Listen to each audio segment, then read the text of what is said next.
Это зубы людей? Слушай, ну извини. Ты получишь по голове 1 на 1. Ё-моё, нифига, он такой уверенный. Ну, минут 15 я выдержал, потом заплакал. Ну, я в футбол играю лучше, чем ты боксируешь. Я лучше этого, я выше этого. Смотрите, и это не реклама. Проигрываю и понимаю, что все вообще. А ты выпиваешь? Мы, как футболисты, не умеем отдыхать красиво. Выключите камеру на секунду. Мясорубка начнется.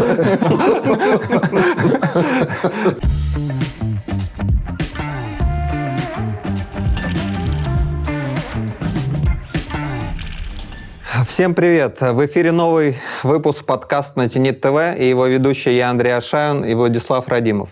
А у нас в гостях абсолютный чемпион мира по боксу и человек, который поддерживает «Зенит», Дмитрий Бивол. Дима, привет. Привет. Дим, привет, как дела у тебя? Что нового нам расскажешь? Как у тебя обстоит дело со здоровьем? Потому что недавно была операция, насколько мы знаем. Приветствую. Дела у меня, в принципе, хорошо. Прооперировал старую травму, которая беспокоила меня там десятилетиями. У меня там была грыжа, которая периодически меня тревожила и выбивала из тренировочного процесса. Но вот крайний раз она уже достигла таких пределов, что пришлось что-то предпринять. Где операция была? В Германии? Нет, в Германии думал, но в итоге прооперировался у нас в Сагаде, в Питере. Я тебя перебью. Смотрите, и это не реклама. Неожиданно. Что за доктор, что за врач? Может, он тоже наших ребят оперирует, только поколение. Лапшин Родион. Лапшин Родион лапшу не вешает, а лечит наших чемпионов. Скажи, ты сейчас сказал крайний раз, а не последний. Так принято у вас в спорте? Я сказал крайний, наверное, привычка какая-то. На самом деле можно и последний говорить. Там, да. Вообще правильно говорить последний. Крайний бывает только площадь, север и еще что-то. 3 вещи. Это так тебе от преподавателя русского языка. Ты смотри, ты уже сейчас рекламу и Сагазу надел, и себе наворотил. Надо выживать как-то.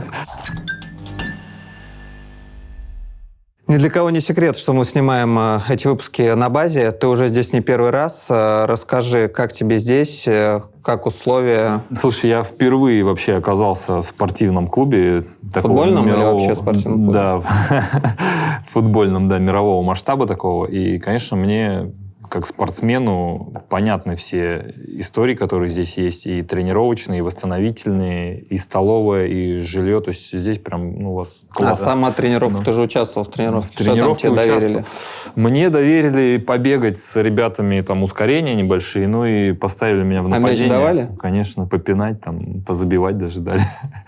И подчищали за мной, кстати, да. Ну, за нами тоже, поэтому ты не первый. Ты не первый. Третий на этой базе за кем приходят подчищать. Давай посмотрим видео.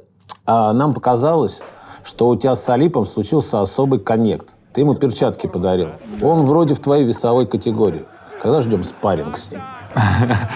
Спарринг, да, на самом деле, как спину подправлю, можем сделать совместную тренировку. Спаррингом это, конечно, тяжело. Нет, какая тренировка неинтересна, а спарринг? Ты ему за сколько? За 10 секунд ты его укатаешь, а то Нурик всегда рассказывает, как он великий и сильный и так далее. Ну, я вам скажу честно, что казахи, они, наверное, рождаются уже с первым разрядом по боксу. Мне кажется, он с лысиной родился. Это точно. С первым разрядом или со вторым, Он я не сидел на знаю. твоем месте, здесь делали тоже подкасты и некоторые шутки. Он был готов на нас зверем был смотреть. Мы над ним шутили. Но я слышал, что он вообще пересадку вроде сделал, нет? Да. Ну, а после тебя он будет пересадку почки делать. А скажи вот серьезно, если вот выйти не обязательно с Алипом, Сколько он? Ну, ладно, со мной 5 поставит? секунд. Ты меня на 6 Да, секунде, может, догонишь. А вот его, Да, на самом деле... как быстро ты его укатаешь? Не знаю, по ситуации зависит. Может быть, и 1 раунд, а может быть, и там за полраунда. Может быть, какую-то увижу ошибочку сразу и воспользуюсь. Ошибка — это что значит в боксе? Ну, ошибка Просто это... все, я слышал, извини, что перебиваю.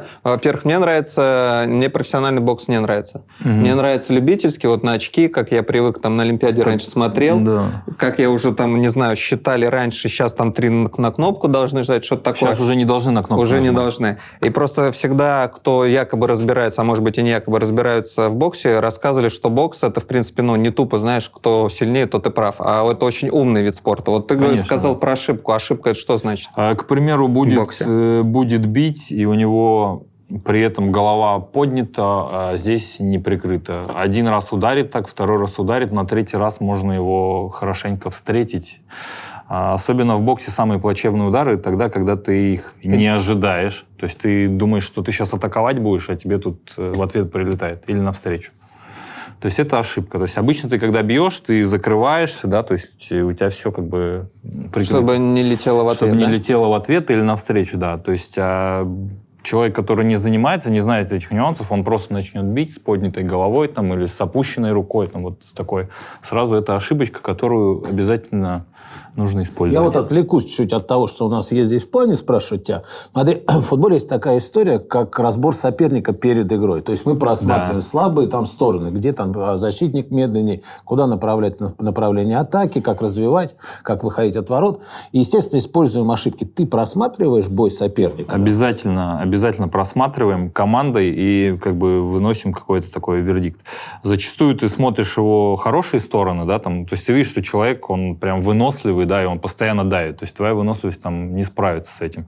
Соответственно, нужно что-то с этим делать, да, где-то его возить, где-то не идти на свою трату энергии. Где-то ты видишь, что у него, вот так же, как я говорю, рука опускается, да, где-то ты видишь, что он одинаковые комбинации часто бьет.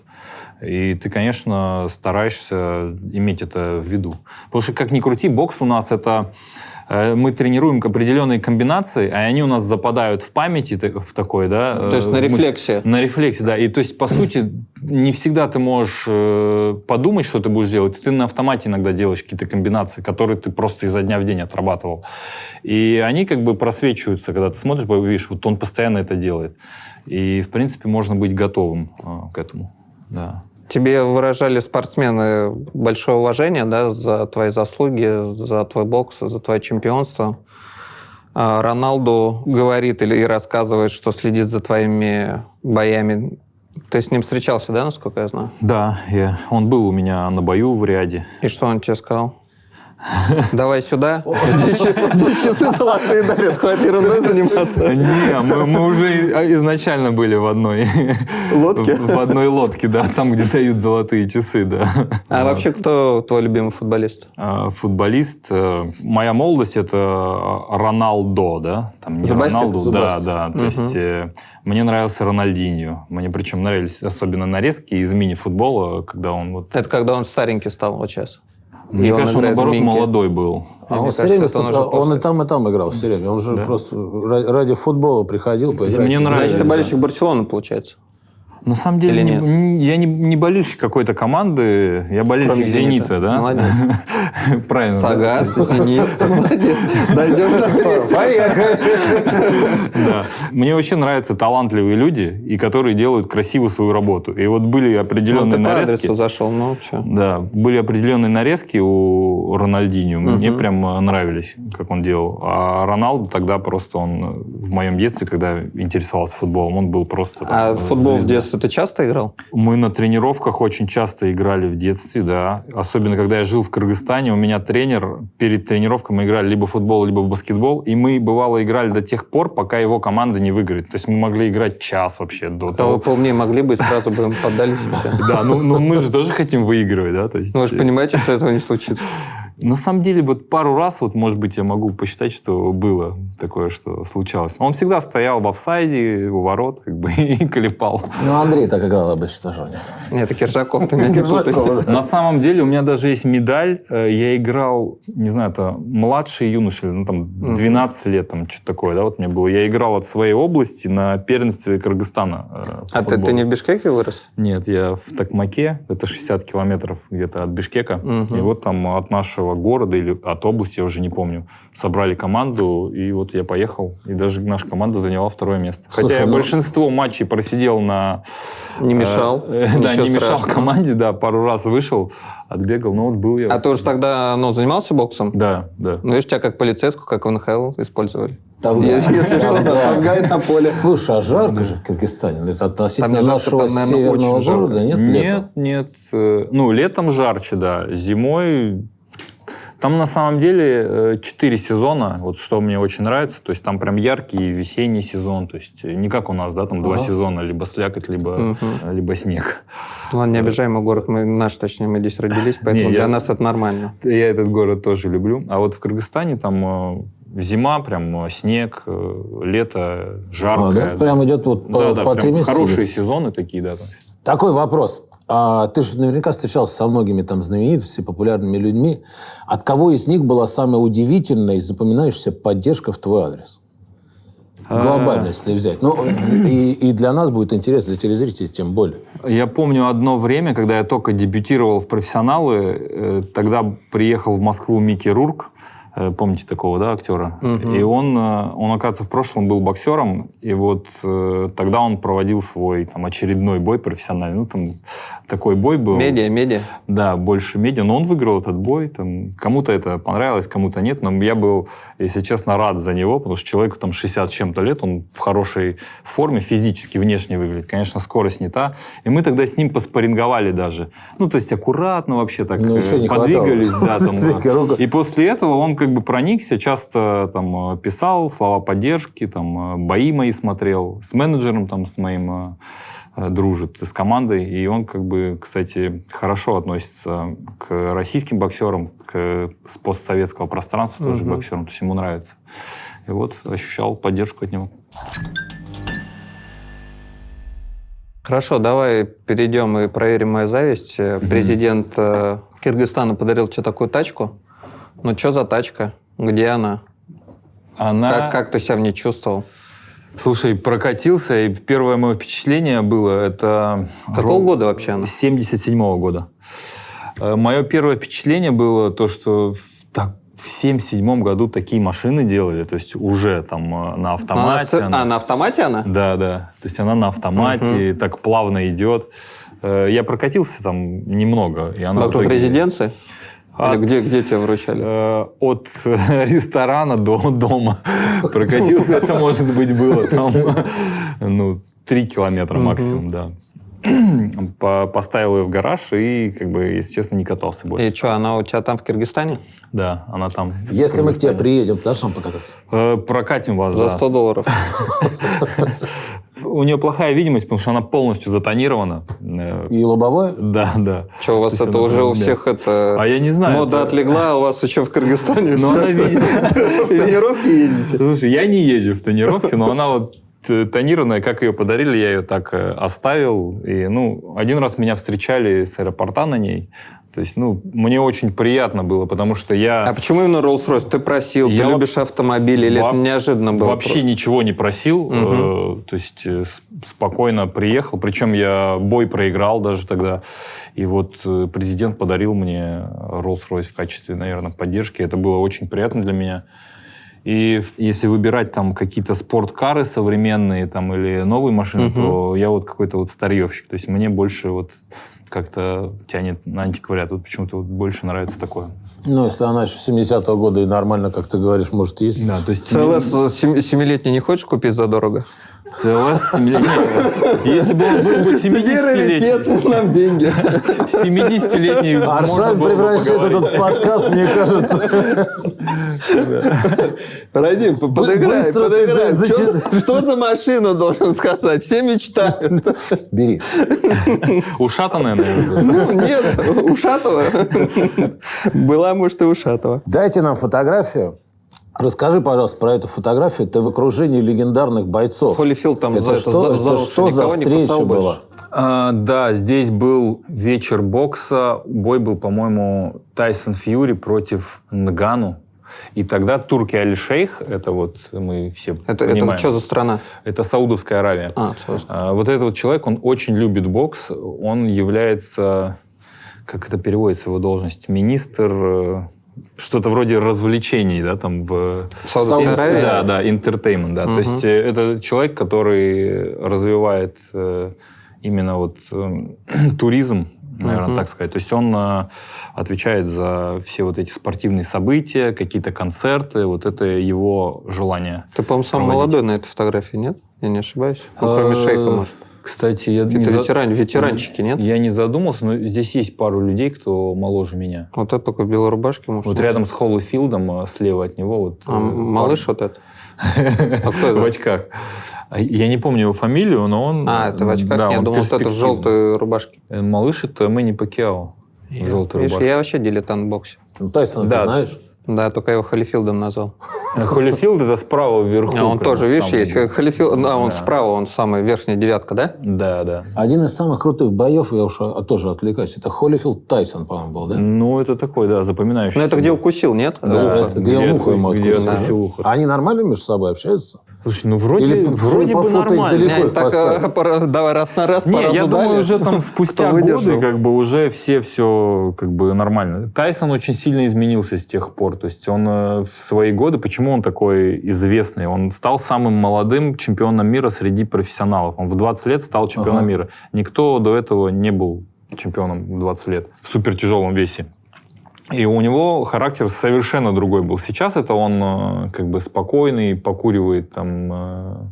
Сигарки, надеюсь, только? Ну, не только сигары, там, да.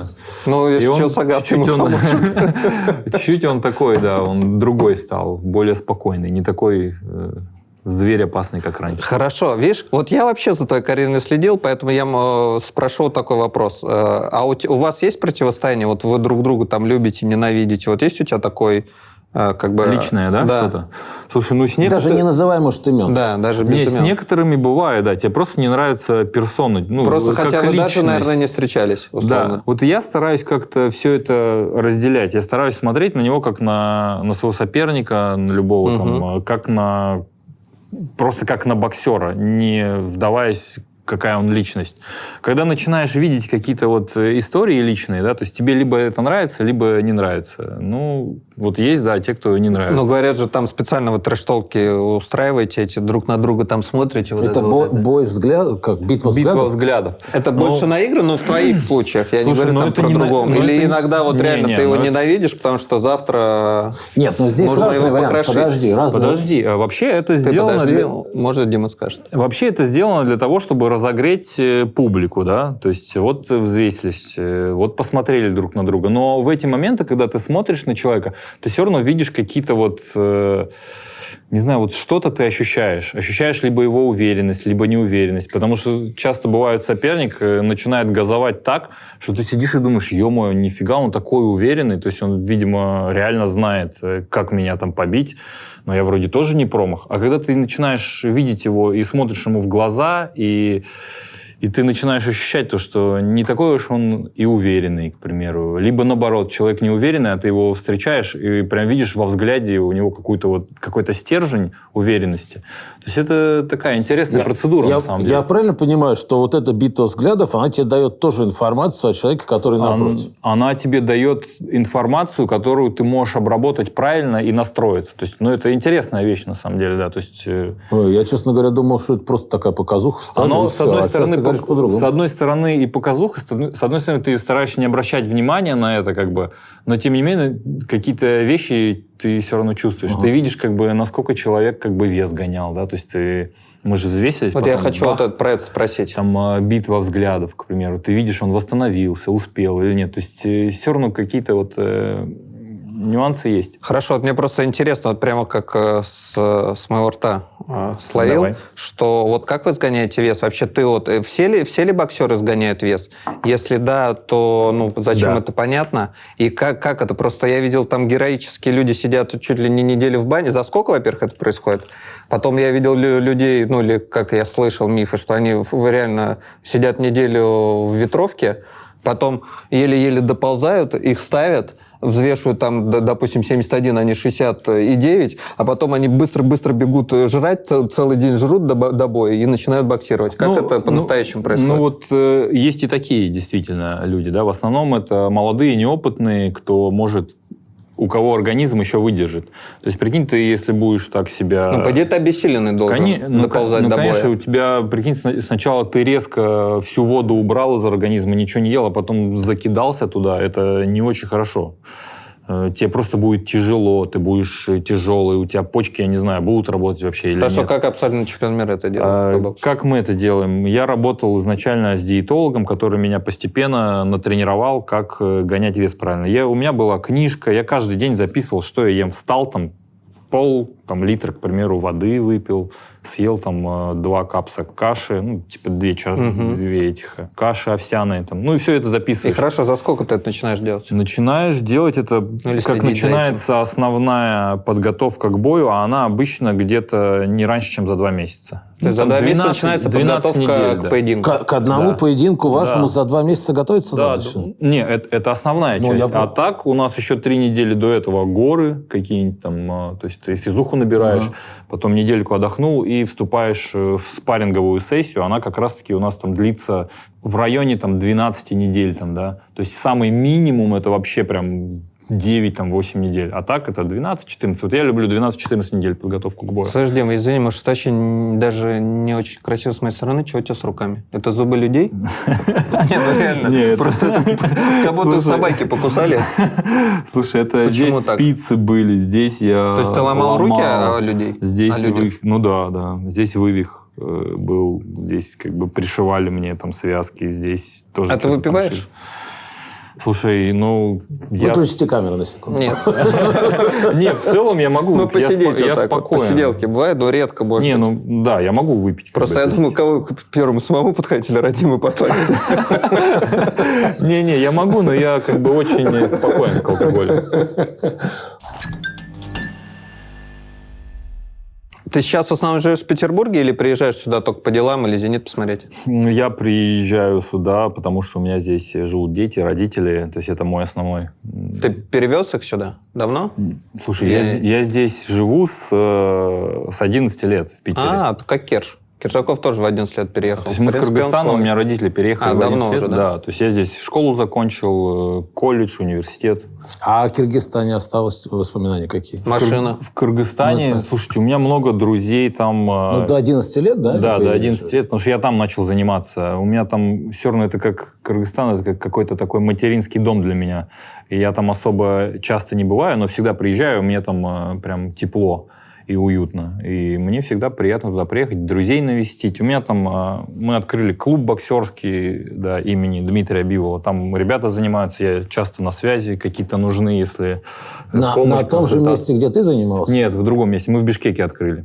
Ну, это популярно должно быть. Твое имя там в этой стране, наверное, звучит. Там вообще бокс люди любят, да, особенно из-за последних лет, да, то, что на мировой арене есть боксеры из Кыргызстана, прям ребята занимаются, да, нравится. Да, это хороший, кстати. Что-то в лоб хочется спросить, а кто сильнее, ты или Головкин? Потому что я пока жил в Алмате, все новости спорта, которые вообще в жизни, каждый день, Геннадий Головкин. Геннадий Головкин поехал туда. Геннадий Головкин сказал это. Геннадий Головкин посмотрел футбол. Я очень уважаю Геннадия Головкина. Это прям один из моих любимых боксеров в современности был, когда он был на пике своей формы и выступал. Поэтому я даже не знаю, как ответить на этот вопрос. Но у нас просто разные категории, к примеру. Геннадий всегда славился тем, что он невероятно сильный удар у него. А сам он легкий, да? Да, он легкий, он 72 килограмма боксировал, я 79. И у него еще при этом хорошая держалка тоже. То есть он, когда его бьют, то есть он как бы держит удар хорошо. Это вообще возможно вот научиться, ну, когда тебе встряхивают лампочку, она у тебя не встряхивается? Конечно, чем больше нокаутов тебе делают, тем более ты как бы... Больше к этому привык. Да, ты привыкаешь, у тебя челюсть тренируется. Чего тебе здесь не хватает в Петербурге, ну, кроме погоды? Что у тебя было и есть или ассоциируется с Центральной Азией? Поначалу, когда я переехал, мне не хватало какой-то крепкой дружбы. Такой, да, какого-то теплого отношения в школе. То есть мы холодные, да? Ну, чуть похолоднее как-то, знаете, чуть не настолько ближе отношения. Потому что там я жил, может быть, это маленький город, из-за этого все как-то друг друга знали. В школе тоже как-то более по-семейному все, более близки. Здесь более взрослая жизнь была. Что-то не сделал, не сдал, там, 2, там, и как-то холодно. Учителя с родителями не так близки были, как там. То есть какой-то вот близости не так много было. Но зато есть здесь свои огромные плюсы в виде каких-то достижений, спорта много разного. То есть из Кыргызстана почему мы уехали? Потому что не было развития для молодого парня, который занимается боксом. То есть не было дальше дорог там. Вот как раз давай это еще вопрос тогда в тему, что вот в некоторых академиях, но не в нашей, делают ставку на более физически крепких пацанов, может быть, даже менее талантливых. А как это в боксе происходит? Вообще, что такое талант в боксе? Как он определяется и чем его описать? Талант в боксе, когда ты видишь, что человек делает это с какой-то легкостью такой. То есть есть ребята, которые прям пыжатся, пашут вообще, они выигрывают, прям им все это с трудом дается. То есть он много там пропускает, он прям тяжело. Вот видишь, что он прям из себя выходит. А есть ребята, которые как-то вот пришел на тренировку там налегке, все играющее у него получается, он как-то успевает, он видит... Ты имеешь в виду, успевает, что уходить от ударов? Успевает уходить от ударов, он может предвидеть какую-то атаку, к примеру, да, он сам какие-то атаки производит очень такие интересные. Если его учат талантливого человека, да, он как-то быстро это схватывает, то есть ему показал какой-то прием, ему не надо каждый день зацикливаться прям очень много, он как-то вот быстрее... То есть все действия, которые ему даешь, они просто ложатся, и он уже сам может тебе показывать, как это делать. Да. А ты за счет чего пробивался? Ну, безусловно, у меня талант был, то есть мне нравилось делать то, что я делаю, и это мне давалось, в принципе, несложно. Но при этом я все-таки понимал, что одним талантом не вывезешь, потому что у меня много было примеров разных рядом. Тоже ребята талантливые, даже поталантливее меня. Но вот это вот, когда ты полагаешься только на талант, иногда все-таки нужно как бы напрячь себя. То есть хочешь, не хочешь, через не хочу. Не про нас. Да, вот у нас вот в боксе такое есть. То есть нужно через себя. И я вот старался где-то и через себя переходить. Нам, по сути, легче, чем вам через себя перешагивать, потому что мы выйдем на ринг, мы получим по голове, если проиграем. А вы выйдете на поле, вы, в принципе, проиграете. Другие проиграют, другие. Не только ты проиграешь. У нас еще, знаешь, какая разница? У нас забирают здоровье вместе с нашим поражением. У тебя, если не пошло, ты получишь по голове 1 на 1. А у нас, если не пошло у меня, там Аршавин побежит за меня. Или наоборот. То есть есть партнер, который за тебя заработает. В этом коллективный спорт, наверное, лучше. А те когда-нибудь были в ситуации, когда тебе приходилось применять свои навыки вне ринга? Ведь наверняка да, конечно, были, да. Конечно, были. Если можно о них рассказывать. И в Питере, в Питере тоже были, да. В Токмаке, кстати, много было. Там ты еще маленький, куда там успел? Десятилетник, щелбаны? Да, конечно. У нас как раз-таки дети любили всегда подраться. А в таких городах, которые меньше, мне кажется, больше в Кыргызстане ребятам хлебом не корми, лишь бы дай подраться. Да? То есть, это народ, который воинственный. То есть им как бы они не будут там что-то терпеть, ждать там или как-то избегать конфликтов. Чувство своего достоинства есть у людей прям настолько, что они хотят его в физическом плане как бы... А в Питере где дрался? Где ты жил в Питере? В Питере я жил на Московской, но дрался я, кстати, в диспансере на Фонтанке дрался. Там из-за очереди у нас был конфликт. Да, с парнем. Он прям там остался? Слушай, он... В диспансере? Там, знаешь, он просто меня материл. Я пытался доказать то, что моя очередь, там есть еще люди передо мной тоже. А он, как бы, их группа гребцов там, они большие. Большие ребята, они как бы без очереди в тот день были. Но так как я был тогда мастер спорта, мне тоже без очереди. Но тем не менее я понимал, что люди стоят в очереди тоже некоторые, и как бы надо хотя бы через одного пропускать. А парень прибежал и говорит, я сейчас там. Ему начали все доказывать, как бы, здесь есть и такие же, как ты, там. Он нет, там. Начал матом крыть, меня. В итоге я говорю, ты сейчас не к окулисту будешь стоять, а к хирургу, говорю, будешь стоять в очереди. В итоге, да, там получилось так, что ему вроде губу зашили, что ли, там. По мелочи. А сейчас есть такое? Что тебя сейчас может вывести из себя, что ты вот захотелось кому-то дать, врезать? Слава богу, мне кажется, мало что меня уже может вывести из себя. Если какой-то конфликт, кто-то меня там материть будет, мне, наверное, даже как-то смешно будет. Сейчас я иногда смотрю на людей, особенно за рулем бывает, едешь там, случайно кого-то подрезал. Я помню, я торопился...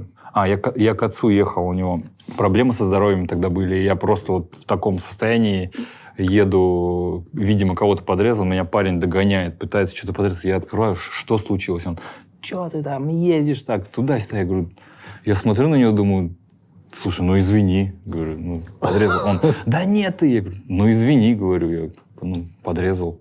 Он раз так поднял окно и уехал. То есть сейчас для меня какие-то эти вещи, наверное, как-то даже с усмешкой я на это все смотрю. Ты с детства добивался успехов в соревнованиях. применительно к нам, сразу скажу. И у меня, и у Андрея звездная болезнь была. Я родился с ним. Да. А было ли у тебя чувство звездной болезни? Вот мы не скрываем, что, конечно, в какой-то момент... А в чем она как бы заключается? Ну, я думаю, что это общение и с журналистами, и с людьми, которые рядом, и даже с соперниками, когда ты выходишь на футбольное поле. Вот все в совокупности. Я там по прошествии своих лет, вот там сейчас мне 50 будет, а если когда я играл в футбол, я думаю, что такие моменты были очень часто. Я считал, что я лучше этого, я выше этого, сюда мне не надо, это я не хочу. Ну вот... Очередь какую-то стоять, да. Очередь я не люблю стоять, да. Особенно в каких-то... Ну, вот, к примеру, по общению с журналистами, да, я могу сказать, что я стал ограничивать как бы общение с журналистами не потому, что я там такой крутой, а потому что я понимаю, чересчур много как бы я не могу дать. Но, возможно, кто-то из журналистов будет считать меня как бы зазнавшим. Ну, хорошо, я, может быть, неправильно выразился. Тренер, он тебе доказывает или что? Он тебе доказывает, ты скажешь, слушай, да, даже в голове, может, ты ему не отвечаешь. Не, никогда. Говоришь, я чемпион мира, что ты мне рассказываешь? Вот с тренером никогда. У меня даже у детей тренера, я с ними, они младше меня тренера есть, я с ними всегда уважительно, я с ними по имени-отчеству общаюсь на «вы». И хочу, чтобы мои дети как бы тоже научились также общаться с тренером. Почему? Вот это вот уважение к тренеру и осознание того, что вот эта вот истина для тебя, она как бы, вот я вот так считаю, что вот если тренер дает, вот мне нужно так делать. Конечно же, это не истина, да, для любого спортсмена, но для меня именно он точно знает, что это лучше. Вот у меня так. Если тренер говорит, я как бы делаю. По поводу людей, есть люди, много людей, кто считает, что, возможно, я зазнался, но в то же время я поймал себя на мысли, что да, я по отношению к ним изменился, но я изменился потому, что и окружение ко мне меняется. То есть я, когда начинаю что-то выигрывать, и меня где-то видят, и у меня появляются какие-то там финансы, люди ко мне тоже начинают менять отношения. Где-то манипулировать, да, там, ну ты же зазнался там. И ты как бы начинаешь тоже меняться под эту историю. Ну, ограждаешься. Поэтому, да, и домой даже ездишь, наверное, как раз потому, что в детстве с теми людьми ты был на одной волне, одного уровня. Ну, я с ними до сих пор, со многими, да, с детства общаюсь, да, здесь с некоторыми я перестал общаться. Они могут сказать, да, он зазнался, как бы, ну, хорошо, я зазнался, да. Просто мне с тобой, там, к примеру, больше неприятно общаться, потому что я вижу, и твое отношение ко мне поменялось. Поэтому не факт, что вы, ребята, зазнались.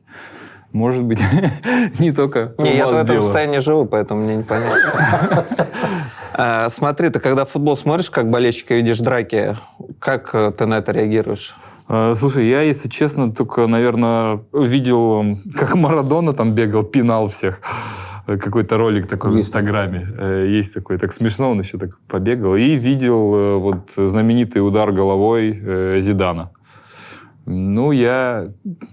Думаю, эмоции, да, у ребят бывает. То есть потасовок у тебя не запечатлелись, и ты не был на матчах, где были потасовки? Нет, не был. А ты участвовал в таких? Я-то первый убегал, чем не участвовать. Не, я на самом деле, когда маленький был, зарубался, но недолго, как ты понимаешь. А тебе нравились эти потасовки вообще? Не, ну а что делать? Мы играли на год младше, и у нас команда была Светлана.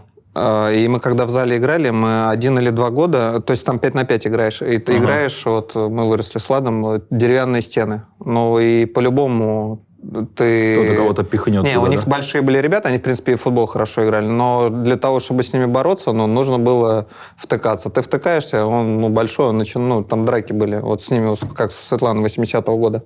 Играли, мы, считай, реально, вот чуть ли не первая смена, знаешь, как в хоккее. Мяч кинули, пофиг на мяч, и там давай, дубась. Понятно, что там я получал, не получал, а самое смешное, что потом уже когда мы закончили футбольную школу, я его там на Невском случайно встретил, и там, знаешь, как близкие друзья обнялись. Но вот такие вот драки были. И мы... Еще история, когда в 17 лет поехали перед чемпионатом России готовиться, мы играли с болгарами, и на боковых были игроки. И у них были такие флаги, а рукоятка была вот не просто такая овальная, а вот здесь вот как наконечник. И когда меня как раз сбили... Острый, да? Да, и я как раз, когда меня сбили, что-то там отбрыкнулся, команда на команду, И у нас одному нападающему этот парень, который был боковым, ну, рассек голову. И вот реально команда на команду подрались, написали на этом в газете. И тогда еще как раз было сколько? Это 96-й-7 год был. Нас вызвал руководитель нашей делегации. Ну, отчитал нас якобы. Потом он ушел. Это Владимир Васильевич Варламов. А Гордеев сказал: ладно, ребят, ему нужно было искать, а так вы молодцы, что никто не убежал. Драки, конечно, были, немного, но были. Кстати, у нас есть видео, где Аршавин отрабатывает удары. Давай посмотрим. Как тебе техника? Не, ну, даже я могу. Слабенькая рука, не? Вяленько идет, да? Ну, сейчас посмотрим. Ну, я в футбол играю лучше, чем ты боксируешь, я думаю. Ну, вот видишь, высунулся, и нос торчит. Вот смотри, вот нажмите еще пару секунд. Смотри, во-первых, стоп. У меня руки низко, да? Да, вот смотри, видишь, когда ты правой ударил, смотри, ты бьешь правой. Вот Провалился, смотри, да? Во-первых, ты провалился, во-вторых, видишь, где у тебя левая рука? То есть в тот момент, когда ты бьешь правой, тебе могут правой прям навстречу так... А я думал, у меня там галстук защитит. То есть вот в в этот принципе, момент... шапка у тебя там еще может... То есть вот в этот момент ты сейчас бы Аршавин вставил, и он бы был не у окулиста уже, а Ну, то есть можно... дантиста. Вот, в фонтанке.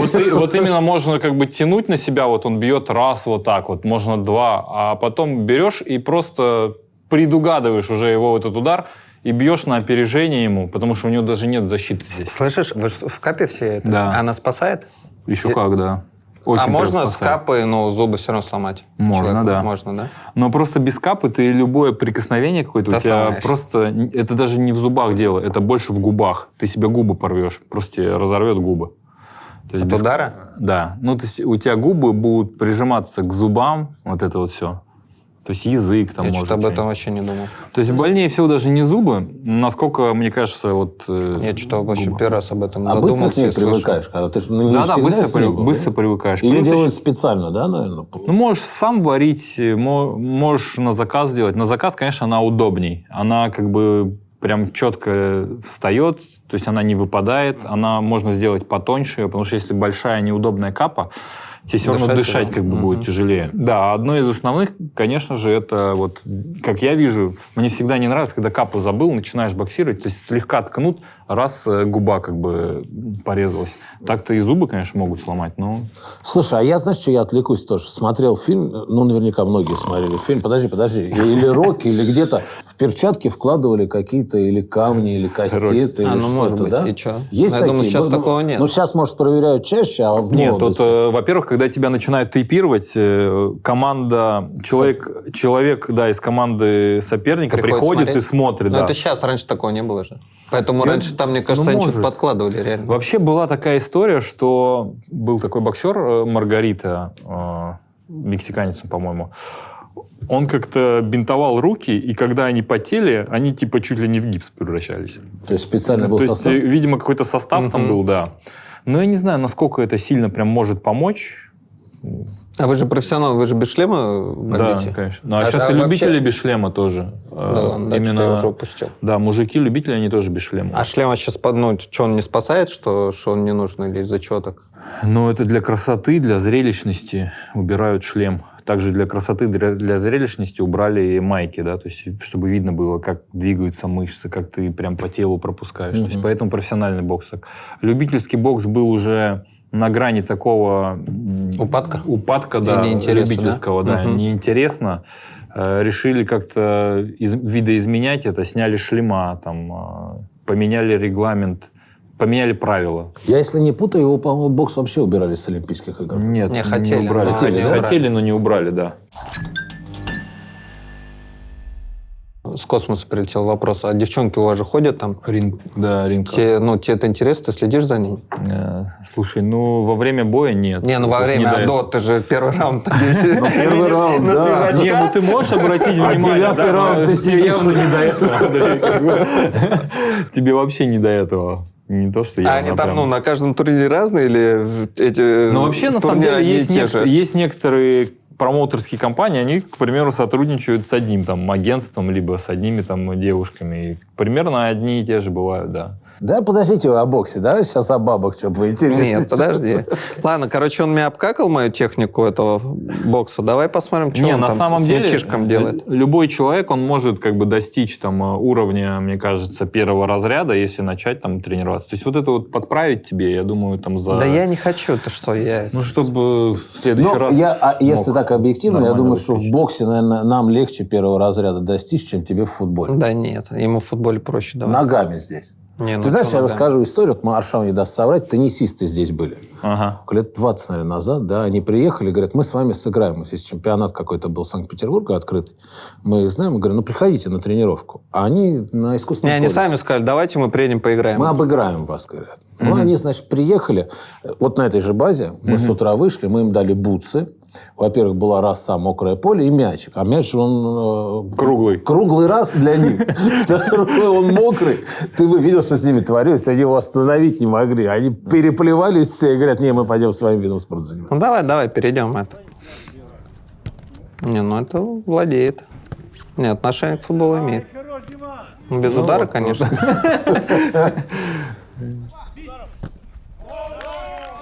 Здесь есть. Смотри, ты как Сашка Овечкин, он так же, только он с левой. Не, ну блин, футбол такой вид спорта, что они все играют в него. Это мы же футболисты боксом не занимаемся, но редко очень. Да, самый популярный вид спорта, да, в мире, по-моему. Да. Не, ну ничего. Нормально, нормально. Не, главное, у тебя фигура-то футбольная. Слушай, мне кажется, наоборот, она не футбольная. Да нет, почему? Большая чересчур для Не. футбола. Это, во-первых, камера еще это. Нормально. Видел голевой, да, какой? Не, ну даже нечего, честно, что плохого сказать. Все окей. Голевую Симаку отдал. А что, кто-нибудь тебе понравился на тренировках? Ну, на этой тренировке, в которой ты был? Кого-то ты отметил? Слушай, я на самом деле настолько был увлечен самим собой. Да. Вам самому было в просак не попасть? Да. Волновался? Ну, как бы да. Думал, что насколько буду я выглядеть, насколько буду косячить в этих играх, в игре, да. Сама тренировка не особо сложная была для меня, потому что, во-первых, у ребят была разгрузочная тогда тренировка. После игры, да, наверное? Да, после игры. А в-третьих, мы, в принципе, тоже бегаем кроссы. Я понимаю, если бы какие-то упражнения были бы с мячом, там какие-то фишечки, там бы, да, я бы захромал бы сильно. А кроссы вы бегаете большие? Ну, вот я Слушай, раньше что видел, то, что Рокки Бальбоа тренировался. Ну, мы по телевизору видели. На самом деле у всех разные Какие вообще разные. Моя дистанция, я больше там 12 не бегаю. Больше часа я стараюсь не бегать. Ну, То на есть, определенном пульсе ж надо бежать. ну, вот примерно там за час пробегаешь там 12 километров где-то. То есть, ну, средняя такая, чуть, может быть, больше средней дистанции. А так по утрам я там последние пару лет из-за спины как раз-таки я бегаю там буквально там минут 15 с утра и делаю там растяжки. Но это каждый день ты делаешь. Ну, практически каждый день, да. Это в виде типа зарядки получается. Да, в виде зарядки так проснуться. А иногда делаем ускорение, да. То есть ты бежишь этот час, и в промежутках я там делаю разные ускорения. Ну, тебе тренер дает. Да, иногда тренер, иногда он говорит, как бы, произвольно бегите, как хотите. Я как бы сам начинаю делать ускорение, там, каждые там 3 минуты делаю ускорение, либо каждую минуту, по-разному. Некоторые ребята там просто бегают марафоны, там, полумарафоны. Но я как бы вот не вижу то, что мне это чем-то поможет. Тебя сейчас можно назвать полноценным амбассадором «Зенита». Расскажи нам про новые проекты, например, про коллекцию одежды. Что ждет болельщиков? Да, мы вот с «Зенитом» разрабатываем коллекцию одежды. «Зенит Бивол». Мне кажется, болельщикам футбола и бокса это будет интересно.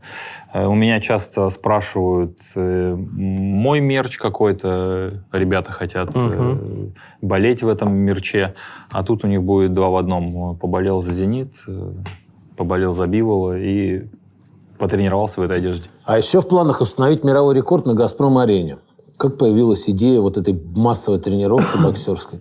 Думали, что бы такое интересное сделать. И вот есть пока что идея о том, чтобы побить рекорд самой массовой тренировки, которая была в Мексике в 2022 году. Там было около, по-моему, 12 или 14 тысяч людей.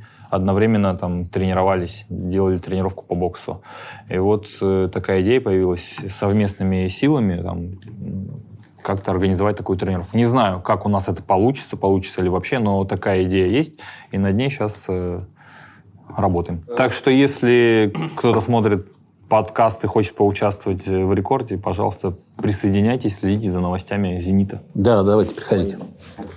Ты уже говоришь, что в Кыргызстане есть у тебя боксерская школа твоего имени, но еще что-то тебя связывает и с футболом. Ты еще связан с футбольной школой «Зенит Чемпионика», правильно это? Что это за проект? Я как не это связан происходит? с ней пока что, но, как я понимаю, «Зенит Чемпионика» — это проект «Зенита», который находится в Кыргызстане. В Кыргызстане последние годы футбол более популярным становится, и, в принципе, если я посещу эту школу, я был бы рад посмотреть на ребят Кыргызстана, футболистов, провести какие-то совместные тренировки с ними, может быть, по футболу и по боксу. Такое тоже у нас есть в планах. Ты с каждым годом становишься более популярен вне бокса, ну, что определенно и логично все это, да, с твоими победными историями. Тебе нравится такая востребованность? Мне нравится ощущать себя полезным и ощущать, что я как-то реализовываюсь, и я что-то хорошее делаю. Мне нравится чувствовать себя полезным, да. Часто бывает узнаваемость, вот эта вот востребованность чересчур большая, она как бы, да, лежит грузом, потому что очень много людей, видя, что я востребованный, тоже хотят меня использовать в своих каких-то проектах, интересах, и нужно здесь уметь анализировать, что мне нужно, что мне не нужно. Для этого есть и команда тоже. Давай поговорим чуть немножко о психологии. На примере «Зенита» мы видим, что после 6 подряд чемпионств и побед «Зенит» оступился. И понятно, что большой успех не бывает без поражений. У тебя тоже, я уверен, что поражения были. Как ты это преодолевал? Что ты делал, чтобы опять стать на путь побед? Ну, во-первых, я бы звучало. хотел прокомментировать вот эту ситуацию, что вот мы сегодня только с Андреем ехали в машине с моим пиар-агентом, да, и обсуждали, что вот «Зенит» там на спаде. Как бы, по сути, для меня не на спаде «Зенит», потому что 6 лет подряд держаться, как бы, и потом стать вторым, это как бы, это какая-то, может быть, закономерность даже, да, то есть ты, по-моему, тоже в Лесгов-то же, да, учился? Нет, слава богу. То есть есть определенные какие-то вот эти вот пики, да, там, когда человек выходит на пик, либо команда, и ты как бы не можешь, 10 лет подряд. Там, то есть рано или поздно это все равно уйдет куда-то пониже. Но я понимаю, если бы «Зенит» стал бы там 7-м, то это можно было бы говорить, да. А так, стал вторым. А что тебе помогало? Вот что ты, я не знаю, шел к близким, шел к тренеру, наоборот, там отключался, шел в бары. Как вот это происходит? В индивидуальных видах спорта. Кстати, да, помимо того, что индивидуальный вид спорта, у нас бокс, в отличие, к примеру, индивидуальный вид спорта теннис, или гольф, где ребята... Там нет команд, да? У вас как команда, да? Нет, я имею в виду то, что у нас поражения, они намного значимее, печальнее, как бы более чувствительнее. Потому что в следующий раз хрен пойми, когда можно будет отыграться. Но здесь и к бою готовишься длительный бой. Ну, я и говорю, что теннис сегодня проиграл, завтра выиграл. Да, у хоккеистов, у футболистов у вас тоже как бы выиграл, проиграл, домашний матч выездной. То есть это как бы... у нас часто ты зацикливаешься, как бы нельзя проигрывать. То есть ты ставишь все на кон, как бы, и нельзя тебе проигрывать. Во-первых, мы же спортсмены, мы всегда виним кого-то, да, то есть нам же... И не только спортсмены винят. Это не я, это вот из-за тренера, это из-за сокомандника. Погода не та. Да, погода, я съел не то, вы поселили меня не туда, в этот отель, как бы, то есть и ты всегда ищешь какие-то оправдания. Я для себя понял то, что я хочу быть творцом своей судьбы сам. Я хочу сказать то, что никто не виноват, это я сам накосячил, потому что, может быть, это какое-то высокомерие, там, да, но я хочу быть ответственным сам за свои, как бы, косяки. То есть я проиграл бой, я посмотрел, почему я проиграл. Да потому что я вот тупо вот в этом моменте я мог быть лучше, но я не был. Как бы мой косяк, нужно исправлять. В этом моменте тоже. И как бы ладно. Плюс еще греет то, что когда ты видишь, что есть еще один шанс, как бы тогда легче пройти. Когда нету шанса уже, ты уже не знаешь, что будет, тогда сложнее. Вот в таких ситуациях я, наверное, практически не был.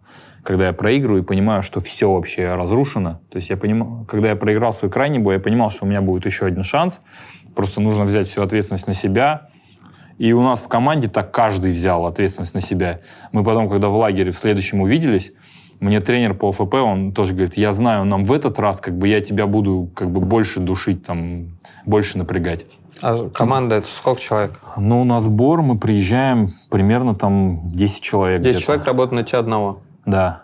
Ну, я сам работаю на себя тоже. Ну, это понятно, которые помогают тебе. Ну, то есть они не занимаются кем-то здесь... другим, они занимаются только тобой. Да, ну, то есть у меня есть личный тренер, который именно тактику, технику, есть тренер по ОФП, есть массажист. Сейчас у нас появился еще один тренер, который у нас занимается и растяжкой, и закачиванием таких вот кора, вот какая-то такая более тонкая. Это такая 4, а другие 6 бездарей что делают? Спарринг-партнеры. Там у нас бывает до 4 спарринг-партнеров, может быть, на... А ты их как один подбираешь? Чисто по интересу или по типажу, который бой у тебя будет? Ну, блондинов обычно берем.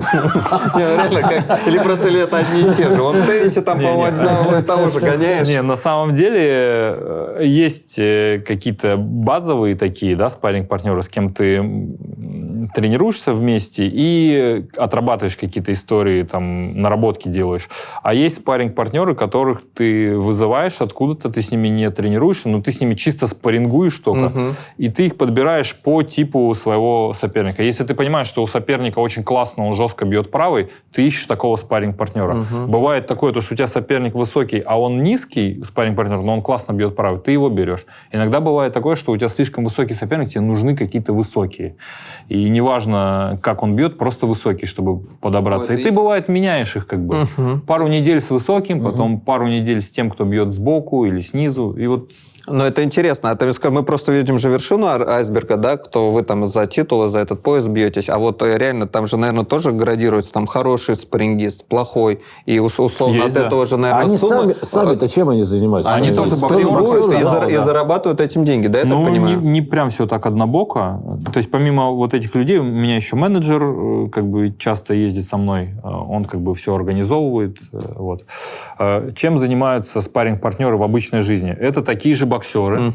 Кто-то молодые, перспективные, и они хотят набраться опыта. То есть, они, приезжая ко мне в лагерь, у них как бы там все, и питание, и проживание, и он наблюдает, как мы готовимся, он может, в принципе, подключиться на какие-то дополнительные тренировки, если хочет. Если хочет, нет. Он спаррингует со мной, для себя он тоже получает опыт. Ну, взаимовыгодно получается. Да. Иногда у нас бывали такие спарринги, когда, ну, вот есть там проспект тоже хороший прямо, и я там был проспект, и мы как бы, наша команда договаривается, никто никому не платит, мы просто спаррингуем.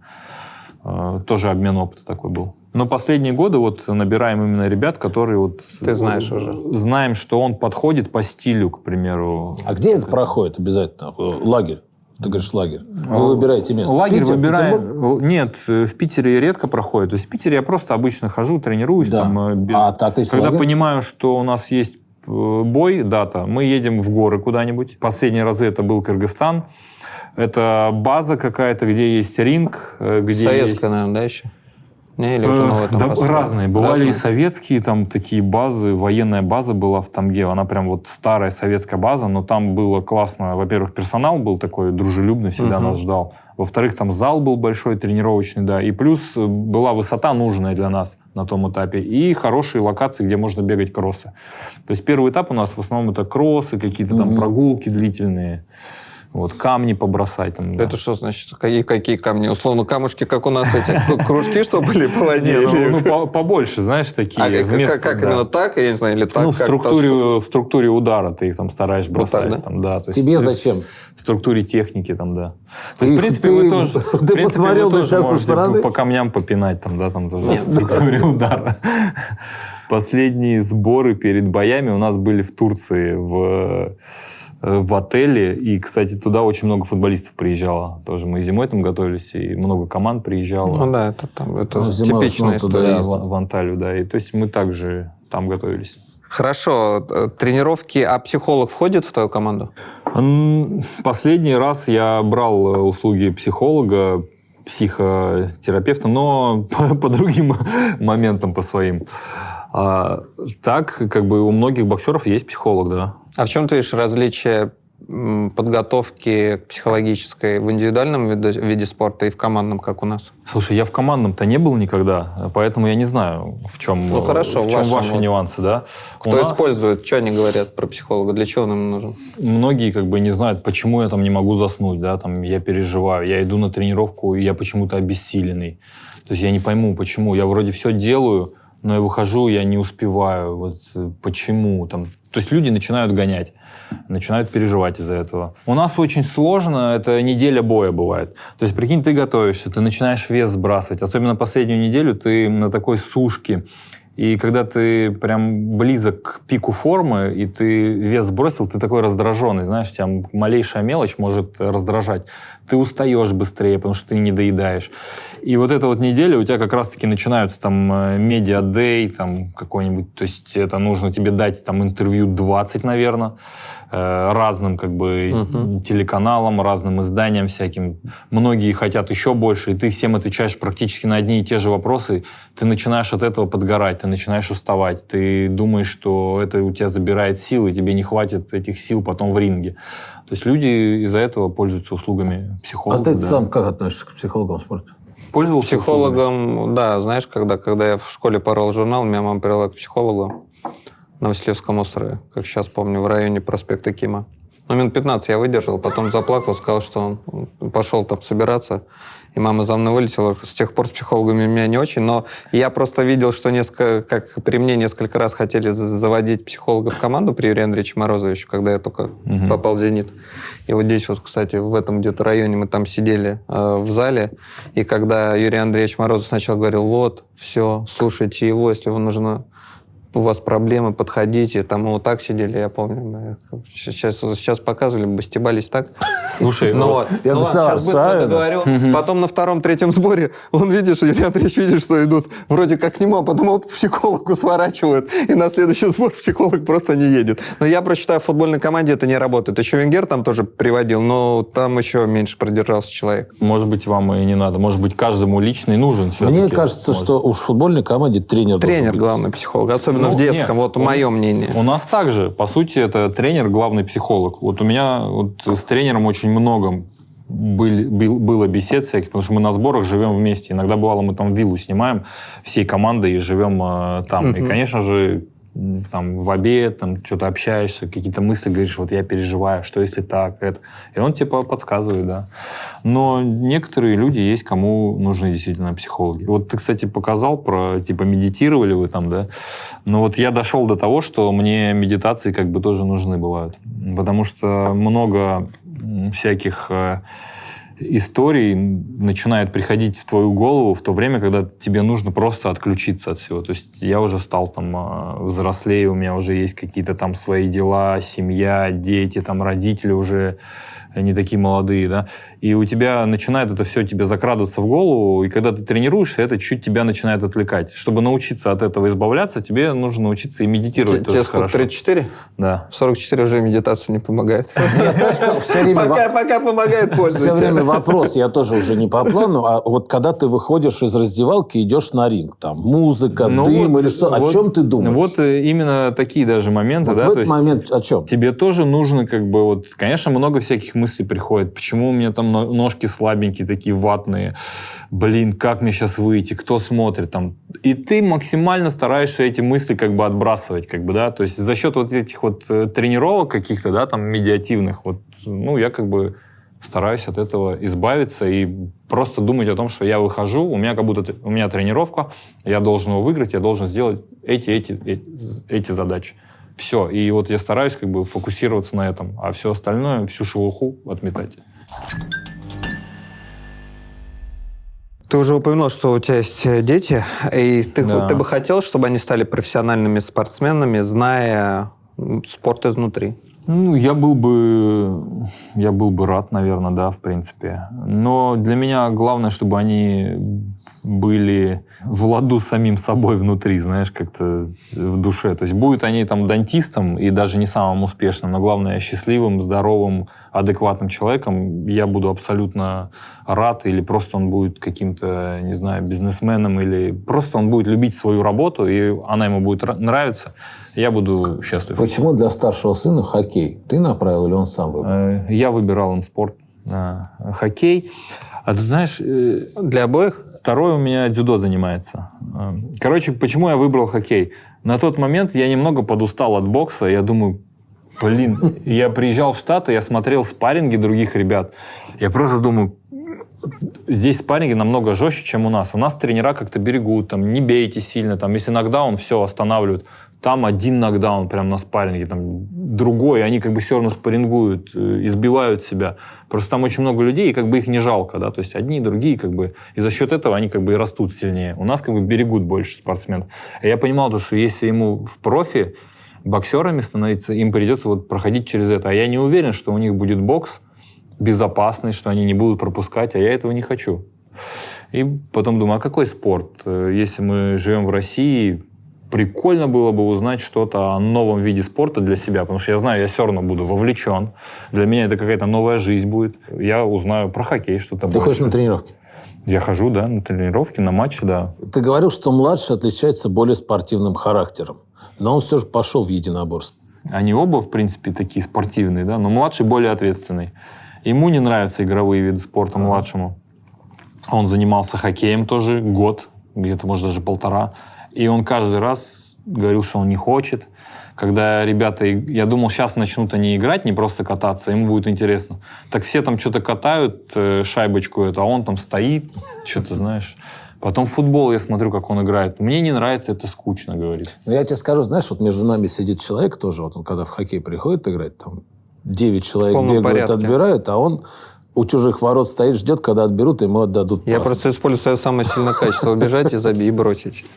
То есть Не делаю лишних движений. Да, младшего это не втыкает, но ему нравится дзюдо. Ему нравится что-то изучить, этот прием, и сделать его там на своем сопернике. Он прямо ему зашло дзюдо. У него и по фигуре он такой широкий, взбитый, крепкий.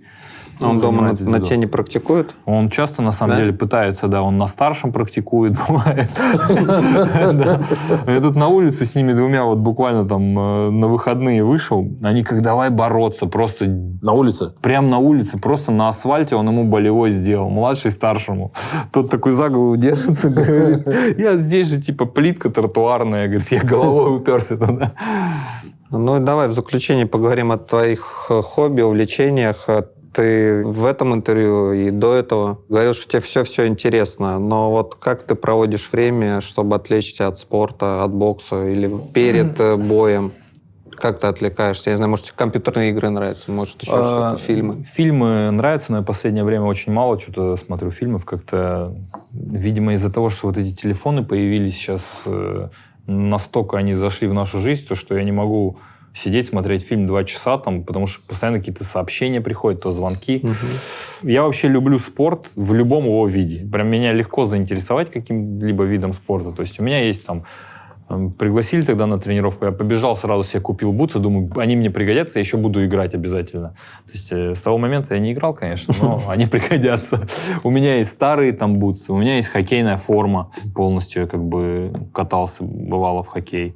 У меня есть сноуборд, то есть я занимался, паделом, там, теннисом. То есть такие увлечения мне нравятся спортивные. Нравится на квадроцикле уехать. Ты экстремал? Ну вот когда долго бокса нет, я понимаю то, что меня адреналина начинает... не хватает, да? А когда есть бокс, я как бы эти вещи делаю, там, на квадриках катаюсь, но более аккуратно. На сноуборде тоже аккуратно. А когда долго нету боев, я понимаю, то, что мне охота там уже подпрыгнуть куда-то. Вот, это начинает затягивать, да. В падл получается? Я просто играю. Я играю, мне нравится очень. Нравится? Да. Да, ну прикольно, да. Мне очень понравилось. Мне нравится, конечно... Так себе я играю, но играю. Ну понятно, что я тоже не профессионал. А ты сам готовишь? Еду? Сегодня готовил завтрак, да. Ну, то есть ты готовишь? Могу, да. А какая у тебя еда в доме? В доме, если честно, у меня вот пол холодильника забито безалкогольным пивом, лимонадами. Так, Все простое. Я люблю простую еду, не особо люблю много соусов. У меня много макарон разных, там риса и там курица, яйца, овощи тоже люблю. Мы на самом деле много готовили сами, когда раньше ездили в подготовку, особенно жили в Штатах. Мы вот командой собирались и жили там в доме, да. И у нас тренер любил очень готовить. Конечно, мы старались готовить более правильную еду, такую, которую нам диетолог прописывал. Но бывают же такие дни, вы выходите сами, слушай, дай шашлыка сегодня. Конечно, ну шашлык это нормальная тема. Я очень много стейков готовил. Плов, например, можешь приготовить? Могу, да. Сможешь? Да, я однажды плов готовил 7 дней подряд, пока не научился, и моя семья ела 7 дней подряд плов. Подожди, но в первый день он неудачный должен был. Подряд плохой, а седьмой Да, нормальный. 7-й день получилось, и все. И с тех пор я готовил там 2 раза всего лишь, но уже нормально. То есть я напрактиковался, могу, да. Не, мне готовить нравится. А вы когда чемпионами становитесь, сейчас банкетик? Слушай, иногда бывает, да, делаем там... Сколько народу? Ну, вся команда? Команда, да, плюс ребята, кто болельщики приезжают, подключаются. Феерично это проходит или так Ну, не скукотища? не всегда. Как пойдет? Для людей, как бы, кто болельщики и команда, да, феерично. Для меня как-то более спокойно. Потому что я после боя уставший, во-первых. Да, весь изнеможденный. Потом после боя иногда бывает, мне нужно сдать допинг-пробы, а они могут занять и 2 часа. Там. То есть я просто в туалет. И я прихожу домой, то есть все начинает болеть потихоньку, да. И ты понимаешь, что ты даже там бокал вина лучше не пить. Ну, неохота. Мало ли какие-то травмы у тебя там были. Да, там по голове настучали, еще сейчас алкоголь пить не очень. И ты как бы порадуешься со всеми и спать. Но команда феерит прилично. Ну, иногда могут они, да, как бы, но все в пределах разумного. Там. Это плохо. Для чего выигрывать? Мы, как футболисты, не умеем отдыхать красиво так. Не, ну у вас, потому что если планка упадет, то там мясорубка начнется. Ты много читаешь? Какие книги на тебя повлияли больше всего? Но вот для нынешнего поколения, ты сейчас сам говорил про телефоны, про гаджеты. Да. Очень мало читаю. У тебя дети читают, например? Да, читают. Я, кстати, купил одному «Как работают деньги» этим летом, а другому «Библейские истории», короче. Вот они одному «Как работают деньги», а другому «Как отнять деньги», у которого они работают. Ну, сам читаешь много? Не могу сказать, что много, но стараюсь там за сбор что-нибудь почитать. Ну, я читаю чисто тогда, когда я понимаю, что что-то я как бы испытываю какой-то голод. Мне кажется, я тупею, охота что-то узнать. Либо могу находиться в какой-то компании, и начинаются какие-то шутки с отсылками на какую-то там литературу. Да, я думаю, что-то я не в контексте. Все-таки нужно быть немного поумнее. Знаешь, для этого, чтобы такой проблем, знаешь, чтобы не было, знаешь, что надо? Надо иметь друга, которого мы знаем 20 лет. У него шутки одни и те же, и все отсылки мы знаем наперед, да, Ради? Ты про Анатолича? Нет. И про Анатолича тоже, и про Александра Коробея. Да, у нас есть товарищ один, он все одни и те же шутки, но если мы попадаем с Аршавой в разные компании, там новый человек появляется, этот товарищ начинает одними и теми же шутками на протяжении 20 лет щеголять, мы с Аршавой друг на друга смотрим, а люди смеются, да. А еще я тебе скажу, вот у нас, про команду мы заговорили, мы когда играли в «Зените», у нас был массажист. Колесников такой. И перед играми мы заезжали за день до игры, и у него массажная. То есть поужинали там в 7 часов вечера, и отбой в 23. И вот 4-5 часов мы сидели у него в кабинете, потому что он знает такое ощущение, все анекдоты мира. И вот весь... И массаж у него 50 минут он, извиняюсь, пускай запикивает. А потом 10 минут это, может, помнить. Вот это его массаж. Но вот эти 4 часа перед игрой, накануне игры, пролетали на раз-два. Слушай, я заметил такую тенденцию, что массажисты — это одни из самых интересных, необычных людей в моей команде, которые были. Не связанная со спортом мечта, есть она вообще? Если есть, то как быстро ты ее хочешь реализовать? Мечта... Слушай, кстати, прям даже не задумывался, что у меня есть какая-то мечта, не связанная со спортом. Ну, вообще, одна из мечт у меня — это просто найти какой-то свой баланс и быть довольным вообще каждый день от того, что я делаю. Потому что сейчас у меня как бы то здоровье, то там какие-то проекты, они там то работают, то нет. И я себя ощущаю, что я как белка в колесе. Где-то я хочу дойти до такого умиротворение, что у меня все в порядке, как бы у меня есть. Ты хотел бы тренером по боксу быть? Вот другого чемпиона? Допустим, может, не чемпион, ты же не знаешь, чемпион или нет, просто тренером боксера. Талантливого. Нет? Наверное, нет. Это, прям еще одну жизнь эту прожить, самое, да, да? отдать. Хотел бы, наоборот, больше... Outside of box. Да. Ну, хотел бы где-то, может быть каким-то консультантом, там, но понимаю, что это не такая большая там роль будет для... Ты что, он консультант, Но, тем не менее, председатель правления, знаешь, какая роль, как он ее любит? охота быть рядом где-то с боксом, охота быть рядом, но вот прям тренером личным не особо. Хотелось бы больше заниматься как-то детьми своими, да, то есть и заниматься тем, что мне нравится, там, увлечениями такими, как покататься на сноуборде, на какими-то вот... Ты в спорте добился всего. Что тебя продолжать еще мотивирует? Ну, на самом деле, всего это такой вопрос, не сказать, что прям всего. В своей весовой категории я достиг как бы вершины в профессиональном боксе. То есть все 4 титула я собрал. Помимо этих 4, там, ринг еще и IBO. Да, как бы завершил. Но можно в боксе, в принципе, оставить свое имя подольше, то есть побоксировать еще, сделать какие-то громкие бои.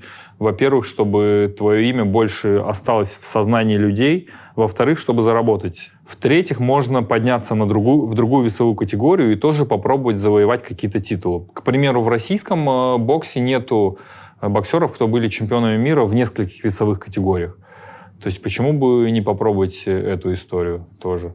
Вот, в принципе, это тоже Но для этого мотивирует. надо прибавить в весе, я правильно понимаю? У тебя проблем нет? У меня-то да, я Да, сверхтяжелый. прибавить в весе нужно, да, и выйти и побоксировать. На этом мы заканчиваем приятнейшую беседу с Дмитрием Биволом. Это был Владислав Николаевич Радимов, я Андрей Ашаин и наш абсолютный чемпион мира по боксу. Спасибо. Спасибо.